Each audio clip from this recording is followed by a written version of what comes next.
Dan yang perlu diketahui, yang namanya uang dari hasil-hasil gituan itu, mau jenglot, mau ngepet, mau apa, ada konsekuensinya.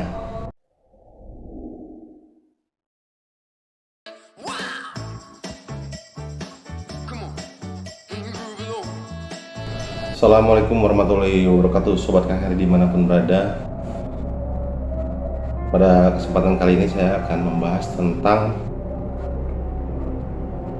pesugihan melalui, ada yang bilang Batara Karang, ada juga yang bilang jenglot. Banyak sekali yang mencari jenglot itu ya, padahal itu barang yang susah juga, barang yang susah. Tapi tetap banyak calo-calo, rata-rata sih calo ya yang mencari. Mereka menanyakan seolah-olah punya uang, padahal mereka juga nggak tahu siapa yang nyuruh, berantai dari si A, B, C, D sampai ke dia gitu kan, mencari jenglot dengan iming-iming bonus besar gitu. Sebetulnya semua ini hanya mimpi. Sejauh ini agak sulit mendapatkan barang yang namanya jenglot. Ini saya cerita bukan mengajak saudara-saudara untuk ini ya, cuman saya mau mengajak bahwa jangan menggunakan hal-hal ini untuk kepentingan, untuk kekayaan sendiri.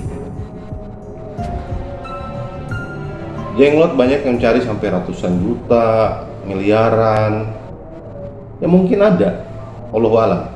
Namanya kita di Indonesia ini ada yang percaya dengan klinik, ada yang enggak ya.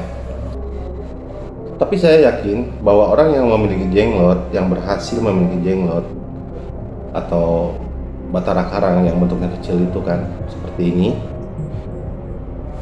itu mereka tidak akan keluar-keluar bahwa mereka punya.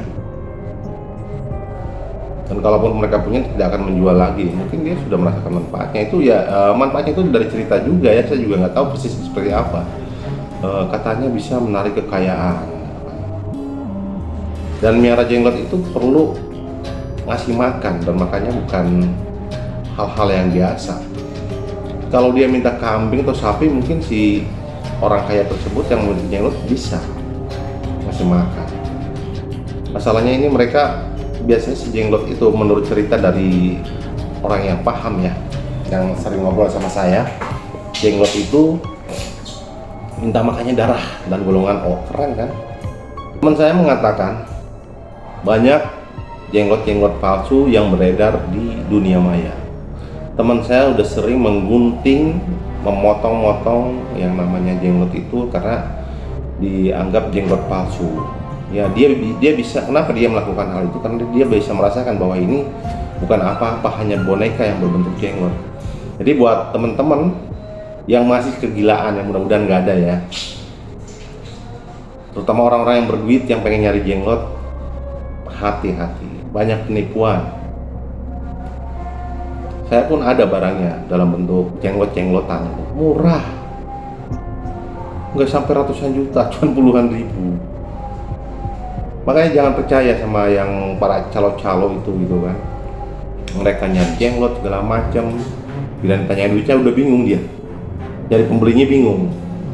Kasihan mereka ini. Contoh pengalaman orang yang hidupnya dari, bukan hidupnya ya, dia bergelut di dunia ini, nyarinya barang-barang yang aneh-aneh, jenglot, tokek segala macam. Saya tanya, udah berapa lama sih tuh bisnis kayak gini ya? 20 tahun. Dapat apa?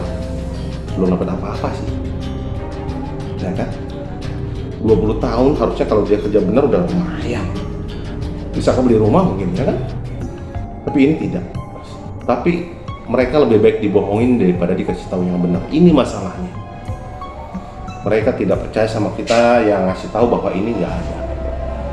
Kalaupun ada, itu susah. Contoh, ada seseorang mitra saya, dia penasaran. Pada suatu malam dia mendapat kabar bahwa di suatu tempat yang jelasnya itu kuburan, terdapat salah satu jenglot atau Batara Karang di daerah itu. dari mulai jam 11 kalau nggak salah. Dia ditaruh di kuburan sama orang yang paham, yang mengerti, bukan mengerti apa-apa, yang mengerti klinik gitu kan. Diantar ke sana sampai jam berapa jam? Jam 4 menuju azan gitu kan. Tidak ada satupun jenglot yang datang. Yang ada yang datang memang ujian-ujian aja sih.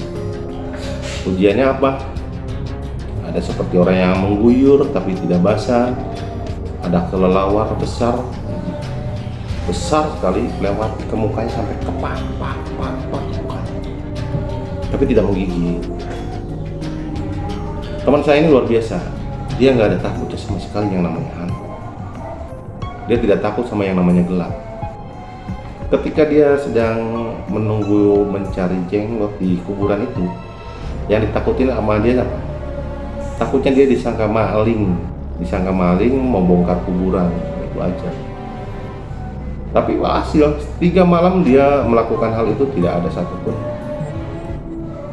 tidak berhasil mendapatkan barang yang namanya Batara Karang atau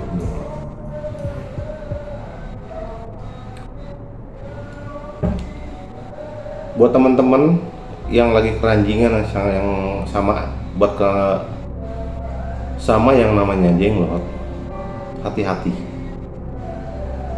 karena orang yang menunjukkan kepadamu bahwa ada yang namanya jenglot dan Batara Karang itu akan menguras habis uang. Iya. Memang omongan saya ini akan dianggap angin lalu untuk orang-orang yang sedang tergila-gila. Tapi saya perlu mengingatkan bahwa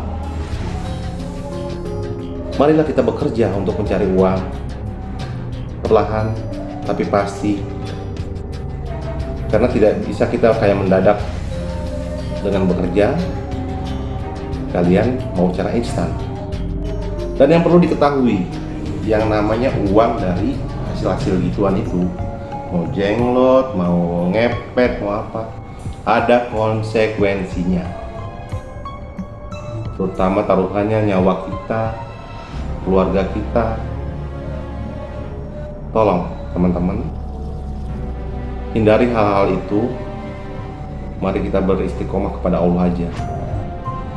Banyak sekali pengalaman tentang dunia goib yang berkaitan dengan uang. Banyak orang yang tergila-gila, termasuk saya pernah, jujur aja. Tapi saya diberi kesadaran bahwa itu semua bohong. Sekali lagi, bohong. Kalaupun ada, sulit. Mari kita kembali ke pekerjaan kita masing-masing saja. Yang ngojek, yang bekerja ya bekerja, yang nyangkul ya nyangkul. Kita yakin rezeki kita sudah diatur sama Allah Subhanahu wa Ta'ala. Cuman masalah kapan datangnya kita nggak tahu. Oke, sekian cerita dari saya. Semoga bermanfaat dan kapok buat yang melaksanakan. Jangan lupa like, komen, dan subscribe. Assalamualaikum warahmatullahi wabarakatuh.